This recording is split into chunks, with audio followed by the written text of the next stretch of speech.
দেবে আর তোমার ফটো শিখে দিন জীবে বিয়ে করিব এই বেঁধে বেঁধে তুই তোমার মারা বেড়ে দেবে অথবা তোমার বই বেড়ে দেবে এই তোমার বইটার হাতে বেঁধে অথবা তোমার বউ আছে শাশি আছে তোমার বাবারও অন্য হ্যাঁ আপনাকে এলবি তোমার বাবা চাইতে বাদি অনেক কষ্ট বললা না কথা বলছি এই বহুত দরকারি কথা বলছি প্রায় একখানে বেশি আজি কথা ইনসাফের জন্য বহুত লম্বা কথা আগে আল্লাহ পাক আর আমাদেরকে ঈমানের উপর অটল থাকার তৌফিক দান করো আমাদের মূল সম্পদের নাম ঈমান এরপরে সম্পদ ইলমে দ্বীন আমি দুইটা কথা বলছি স্বামীর উপর স্ত্রীর হক কি যারা বিয়ে করে নাই বিয়ে করার আগে জ্ঞান অর্জন করা ফরজ মেয়েদেরকে বলছি স্বামী নেওয়ার আগে স্বামীর হক কি এগুলো আগে জানতে হবে এটা ফরজ আমি বুখারী হাদিসে মদিনা শরীফের একজন মহিলা আমার নবীর কাছে গেল নবী গো আমার এখনো বিয়ে শাদী হয় নাই বিবাহের প্রস্তাব আসছে কিন্তু নবী গো আমি হ্যাঁ না কিছু বলি নাই কারণ স্বামীর হক সম্পর্কে আমি কিছুই জানি না এই জন্য আপনার কাছে আসলাম নবী গো আপনি আমাকে একটু বলুন স্বামীর হক কি আমি শুনবো শিখবো গবেষণা করে দেখবো স্বামীর এই হক গুলো আমি আদায় করতে পারবো কিনা যদি স্বামীর হক আদায় করতে পারি মনে হয় আমি স্বামী গ্রহণ করব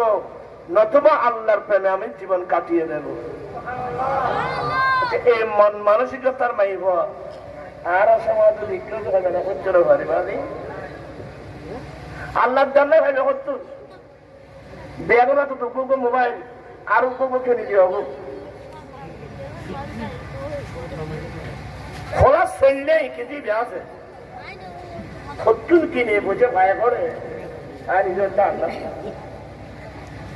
তোমারা ফল সতর্ক তোমার কন্যা কে নেই এই মোবাইল ইন তোমার নাম সাইয়ে পাবি ইন আই সাইয়ের দাম তথ্য লইলাম এখানে দুটো সাইড আছে একটা ভালো আর একটা খারাপ ভালো সাইড বলতে কোরআন তাফসীর ফিকহ ফতোয়া নাত দেখ সব আছে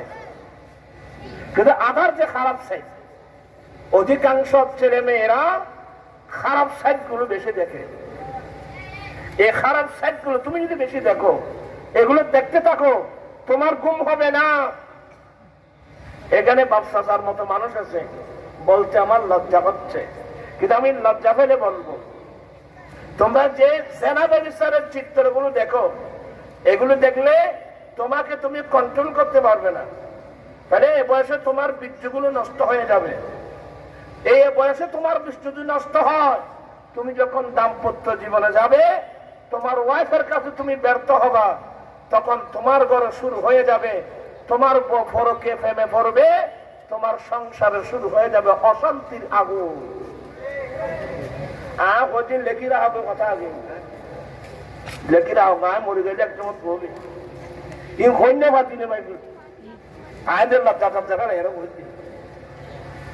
আল্লাহ পাক এই মাহফিলকে কবুল করো আর মাদ্রাসা সভা আদি সাবি তারা যাইতো না তারা তো বেশ করে ঠেয়া দিলি যাইব না তারা কেন যাইব না জানুয়ারির 13 তারিখ 11 তারিখ আগামী জানুয়ারি 11 তারিখ আজাদি বাজার উৎসব আজিজিয়া হাসমিয়া নূরে মাদ্রাসার সালানা জলসা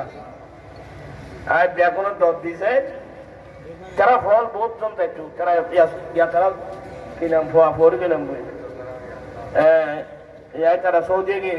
তোরা যারা আছে বেগুন যাইবে ঠেয়ার মাদ্রাসা ঠেয়ালো দেবে স্বর্ণ দেবে গরুলো দেবে ঠেয়ালো দেবে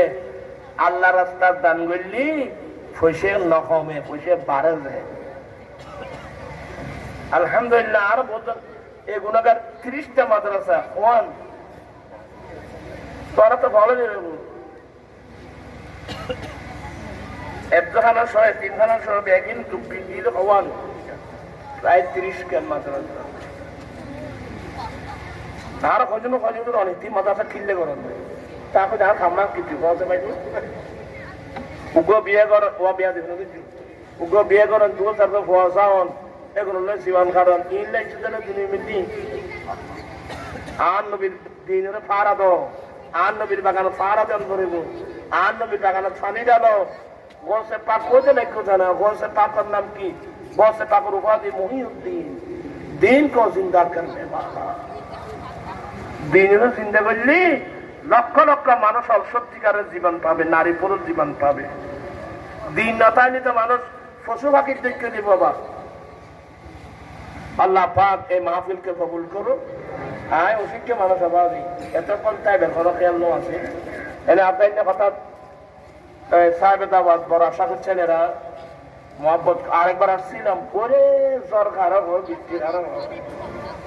বুঝলি আকাশ ভালো আছে বড় আকাশ ভালো আছে আল্লাহ পাক এই মাহফিলকে কবুল করো আর সভাপতি সাহেব আসছি এই ভেবে মসজিদ মোতাবেক নসিহত করিব আরো বেগুন দোয়া করিব না সমাপ্তি মনে করিবেন দেন সমাপ্তি এত সরকার অনেকখানে বইও অনেক কিছু নসিহত করেন তারপর আসতে দিলে দেবেন বহুত নসিহত নাই হ্যাঁ সালাম তো সালাম কিন্তু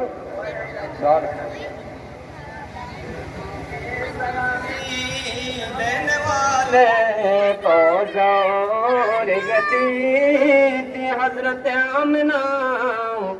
सुनती सूरती त्यान भी सलाम या रसूल सलाम अलैक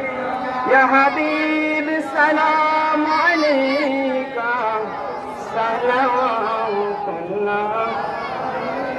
सैयदी या रसूल अल्लाह या हबीब अल्लाह আমারো মরণ কাল